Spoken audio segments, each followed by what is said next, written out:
This is a reading from the poem of the Man God by Maria Valtorta, Volume 3, Episode 330, The Cananean Mother, 15th of November, 1945. Is the master with you? The old farmer Jonah asks Judas Thaddeus, who is entering the kitchen, where the fire is already blazing to warm the milk and the room, which is rather chilly in the early hours of a beautiful end of January morning, I think, or early February. He must have gone out to pray. He often goes out at dawn, when he knows he can be alone. He will be here shortly. Why are you asking? I have asked also the others who have gone out looking for him, because there is a woman in the next room with my wife. She comes from a village on the other side of the border, and I don't really know how she found out that the master is here, but she knows, and she wants to speak to him. All right, she will speak to him.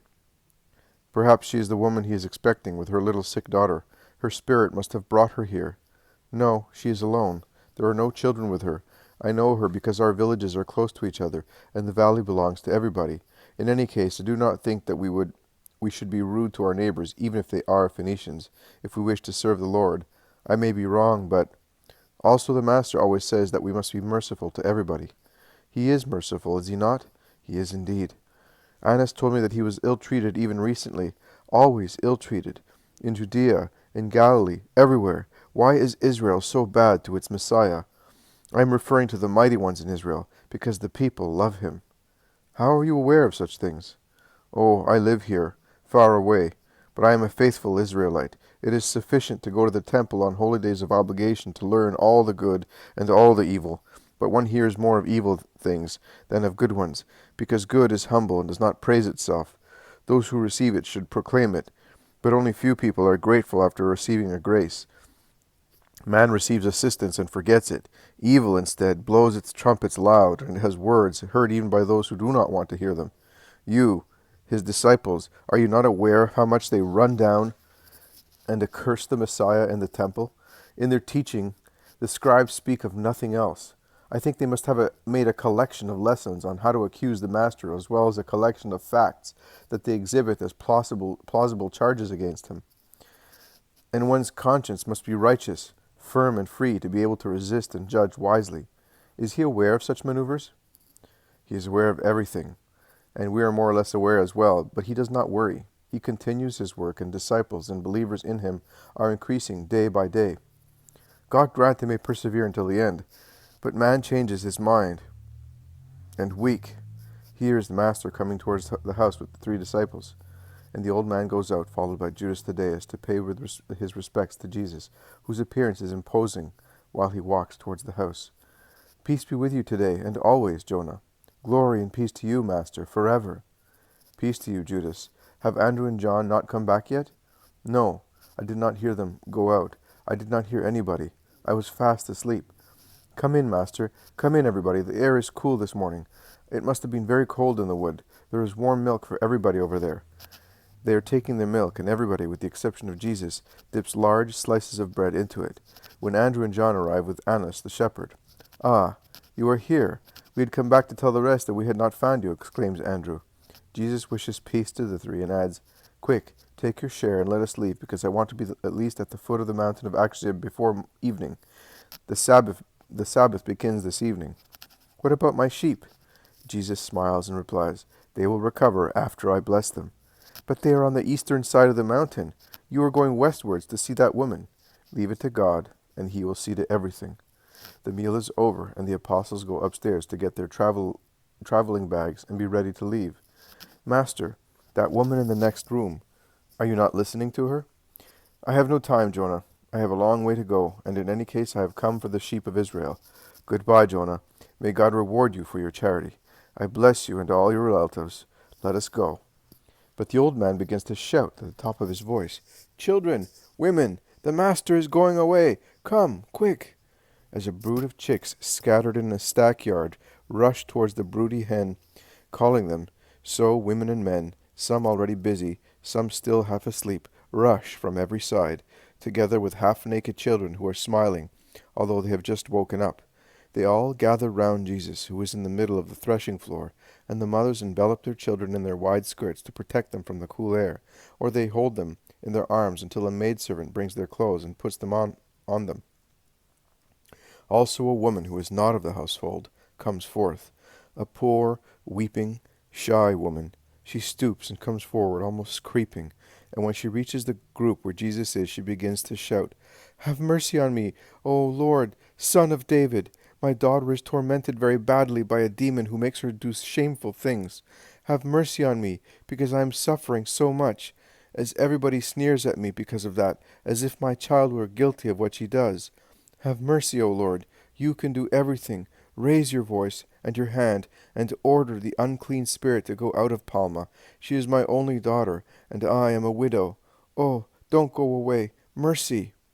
Jesus, in fact, after blessing each member of the household and reproaching the elder ones for telling people of his arrival there, and they justify themselves, saying, "We have not said anything, believe us, Lord," goes away. He is inexplicably hard towards the poor woman, who is dragging herself along her knees, with her arms stretched out in a suppliant attitude, while she says, panting, "I saw you yesterday while you were crossing the torrent, and I heard them call you, Master. I followed you among the bushes, and I heard what these people were saying. I understood who you are, and I came here this morning before daybreak, and I remained there, on the threshold, like a little dog, until Sarah got up and made me go in. Have mercy, my Lord, on a mother and a little girl." But Jesus is walking fast, and turns a deaf ear to her entreaties. The people of the household say to her, "Resign yourself. He will not listen to you. He said so himself. He has come for the children of Israel." She is desperate, but at the same time full of faith, and she stands up saying, "No, I will pray until he listens to me." And she follows the master, shouting her entreaties, which draw to the doors of the houses in the village all those who are already awake, and who, like the people of Jonah's household, begin to follow her to see what happens. In the meantime, the apostles, seized with astonishment, look at one another and whisper, "Why is he doing that? He has never done it before." And John says, "He cured also those two people at Alexandrine." "But they were proselytes," replied Thaddeus. "And what about the woman he is going to cure now?" "She is a proselyte as well," says the shepherd Annas. "Oh, but how many times has he cured Gentiles or heathens?" "And what about the Roman girl?" says Andrew desolately, as he cannot set his mind at rest, seeing Jesus' harsh behavior towards the Canaanite woman. "I will tell you what it is," exclaims James of Zebedee. "The Master is angry. His patience has come to an end before so many attacks of human wickedness. Can't you see how changed he is? He is quite right. From now on he will devote himself only to those with whom he is familiar, and he is doing the right thing." "Good, but in the meantime the woman is following us, howling, and a train of people are coming behind her. Although he does not want to be noticed, he has found the way to draw even the attention of trees," grumbles Matthew. "Let us go and tell him to send her away. Look at the lovely procession there is behind us. If we arrive at the consular road like this, we will be in trouble, and she will not leave us unless he drives her away," says Thaddeus, who is very annoyed. He even turns round and says to the woman in a commanding voice, "Be quiet and go away." And the James of Alphaeus is solid for his brother, but she is not impressed by threats or orders, and continues to implore. "Let us go and tell the Master to send her away, since he does not want to hear her. This cannot go on," says Matthew, while Andrew whispers, "Poor woman," and John repeats continuously, "I do not understand. I do not understand." John is dumbfounded at Jesus' behavior. They quicken their pace and reach the Master, who is walking as fast as if he were chased. "Master, please dismiss that woman. It's a scandal. She is shouting after us. She is pointing us out to everybody. The road is getting more and more crowded with people, and many are following her. Tell her to go away." "You can tell her yourselves. I have already replied to her." "She will not listen to us. Please, you must tell her," and very severely. Jesus stops and turns round. The woman takes it as a sign of grace. She quickens her step.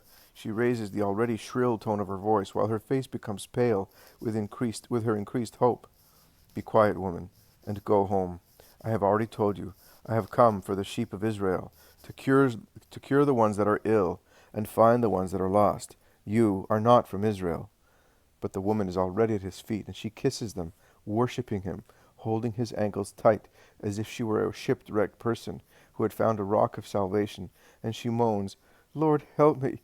You can help me, Lord. Give the order to the demon, since you are holy. Lord, you are the master of everything, of graces, and of the world.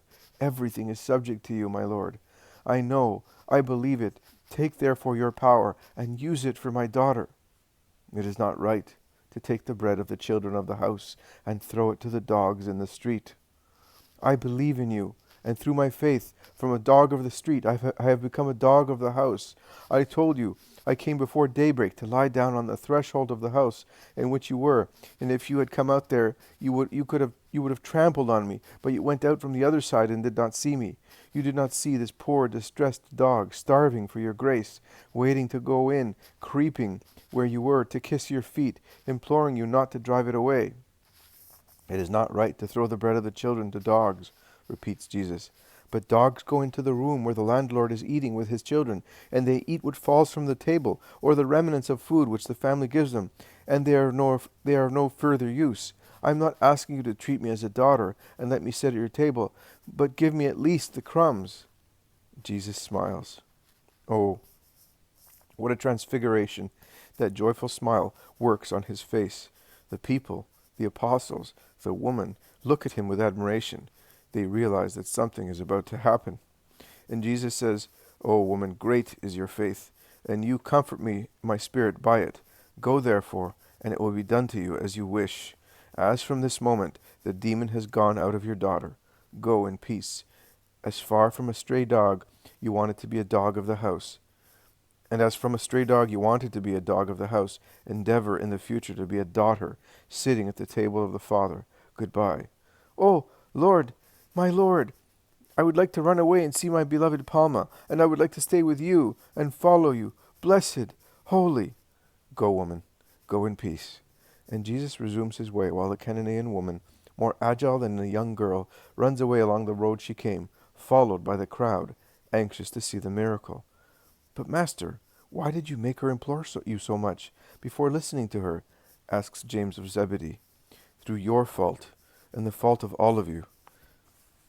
"That is not a defeat, James. I was not expelled, derided, or cursed here. Let that be a relief to your disheartened spirits. I have already had today my most delicious food, and I bless God for it. And now let us go and see this other woman, who believes and can wait with firm faith." "And what about my sheep, Lord? In a short while I should take a road which is different from yours, to go to my grazing ground." Jesus smiles, but does not reply. It is beautiful to walk now that the sun warms the air, and makes the new leaves of woods and the grass of the meadows sparkle like emeralds, changing each flower cup into a setting for the drops of dew, shining on the many-colored wild flowers. And Jesus proceeds, smiling, and the apostles, immediately relieved, follow him, smiling. They reach the road junction.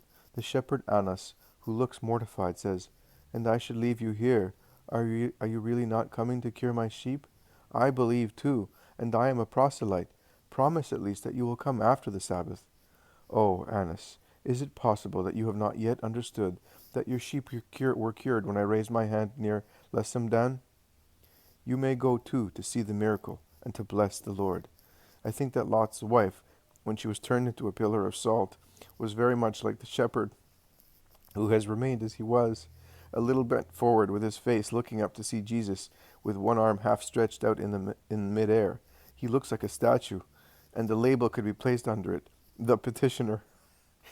He then comes round and prostrates himself, saying, "You are blessed, holy, good, but I promised you a lot of money, and I have only a few drachmae with me. Come to see me after the Sabbath."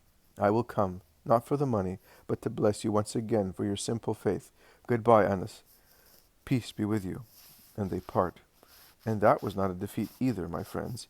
Neither have they derided, expelled, or cursed me here. Come on, quick. There is a mother who has been waiting for us for days. And their march continues with a short rest to eat some bread and cheese and drink at a spring. It is midday when they see the road junction appear. "That is where the steps of Tyre begin, over there," says Matthew, and he cheers up considering that they have covered most of the road. Leaning on a Roman milestone there is a woman. At her feet, on a folding seat, there is a little girl about 7 or 8 years old. The woman is looking in all directions, towards the steps in the rock, towards the Ptolemy road, towards the road on which Jesus is walking, and now and again she bends to caress her child, to protect her head from the sun with a piece of cloth, to cover her feet and hands with a shawl. "There is the woman. I wonder where she slept these past days," asks Andrew. "Perhaps in that house near the crossroad. There are no other houses nearby," replies Matthew. or out in the open, says James of Alphaeus. No, not with the child, surely, replies his brother. Jesus does not speak, but he smiles. All in a row, with Jesus in the center, 3 on each side, they take up all the road at this time of the day when travelers stop to eat, wherever they happen to be at midday. Jesus, tall, handsome, in the center of the row, smiles, and his face is so radiant that all the light of the sun seems to be concentrated on it, while rays of light emanate from it. The woman looks up. They are now about 50 meters apart. Jesus stares at her, which perhaps draws her attention, diverted for a moment by the child's weeping. She looks at him, and in an involuntary gesture of anxiety, she presses her hands against her heart.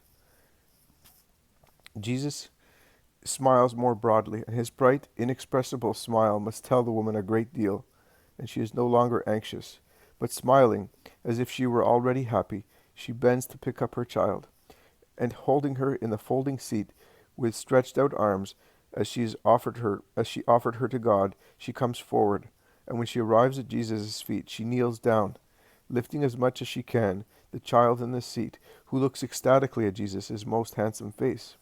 The woman does not say one word, and what else could she say that is not already deeply expressed in her whole attitude? And Jesus says but one word, a little but powerful, gladdening word like God's fiat at the creation of the world. Yes. And he lays his hand on the chest of the little girl, and the child, with the cry of a woodlark freed from a cage, shouts, "Mummy!" and all of a sudden sits up and slides down onto her feet and embraces her mother, who, exhausted as she is, staggers and is on the point of falling back in a swoon brought about by tiredness, by anxiety that is calming down, by joy that overwhelms the strength of her heart, already weak by so much suffering. Jesus is ready to hold her, a much stronger support than the little girl's, whose overburdening her mother with her own weight is certainly not the best means to support her mother on her knees. Jesus makes her sit down and instills strength into her, and he looks at her while silent tears stream down the tired but happy face of the woman. Then words come to her lips. "Thank you, my Lord. Thanks and blessings. My hope has been crowned. I waited for you so long, but I'm happy now." The woman, after she comes round, kneels down once again, worshipping, holding the little girl in front of her, while Jesus caresses the child, and she explains. A bone had been rotting in her back for 2 years, paralyzing her and leading her slowly to death with great pain. We had her visited by doctors at Antioch, Tyre, Sidon, and even at Caesarea and Paneas, and we spent so much on doctors and medicines that we were compelled to sell the house we had in town and retire to one in the country, dismissing the servants of the house and keeping only those who worked in the fields, selling the crops that we used to consume ourselves. But nothing helped her. I saw you. I was aware of what you have done elsewhere. I hoped to receive grace myself, and I did. I will now go back home without any worries, and thoroughly happy, and I will make my husband happy. It was my James who set hope in my heart by telling me that what your power works in Galilee and Judea. Oh, had we not been afraid of not finding you, we would have come with the girl, but you are always traveling around. And traveling I came to you. But where did you stay these past days? In that house, but at night only the child was in there. There is a good woman who looks after her for me. I remained here all the time, because I was afraid that you might pass by at night. Jesus lays a hand on her head. You are a good mother. That is why God loves you. You can see that he has helped you in every way. Oh, yes, I could perceive it when I was coming here. I came to town hoping to see you, so I had little money with me, and I was alone. Then, following the advice of that man, I came here. I sent word home, and I came. And I have never lacked anything, neither bread, nor shelter, nor courage. With that weight on your arms all the time, could you not get a cart? Asks James of Alphaeus, who is moved to pity. No, she would have suffered too much. It would have been enough to kill her. My Johanna came to grace in the arms of her mother. Jesus caresses both of them on their heads. You may go now and be always faithful to the Lord. May the Lord and my peace be with you. Jesus resumes walking on the road to Ptolemy. And that is not a defeat either, my friends. And I was not expelled, derided, or cursed here either. Following the straight road, they soon reach the forge near the bridge. The Roman farrier is resting in the sunshine, sitting against the wall of his house. He recognizes Jesus and greets him. Jesus returns the greeting and says, "Will you allow me to stop here and rest a little while we eat some bread?" "Of course, Rabbi. My wife wanted to see you, because I told her what she had not heard of your speech the last time you were here. Esther is Hebrew, but since I am a Roman, I did not dare to tell you. I would have sent her after you." "Call her then." And Jesus sits on the bench against the wall with James of Zebedee, hands out bread and cheese. A woman about 40 years old comes out. She looks embarrassed and blushes. "Peace to you, Esther. Have you been anxious to meet me?" "Why?" "Because of what you said. Rabbis despise us because we are married to Romans. But I have children, and I have taken them all to the temple, and the boys have all been circumcised. I told Titus beforehand when he wanted to marry me, and he is good, and he leaves me completely free with the children. Everything is Hebrew here, customs, rites. But rabbis and heads of the synagogues curse us. You don't. You have compassionate words for us. Oh, do you know what that means to us? It is like being embraced by our fathers and mothers, who disowned us and cursed us and are severe with us. It is like going back to the homes we left and not feeling like strangers in them. Titus is kind. On our holy days, he closes the farriery with a heavy loss of money, and he takes me and the children to the temple, because he says that one cannot live without religion. He says that his religion is now his family, and his work, as previously it was his duty as a soldier. But my Lord, I wanted to speak to you about one thing. You said that the followers of the true God must take a little of their holy yeast and put it into the good flour to make it rise holily. I have done that with my husband. I have tried during the 20 years we have been together to work his soul, which is good, with the yeast of Israel. But he cannot make up his mind, and he is old. I would like to have him with me in the next life, united by faith as we are now by love. I am not asking for riches, welfare, health.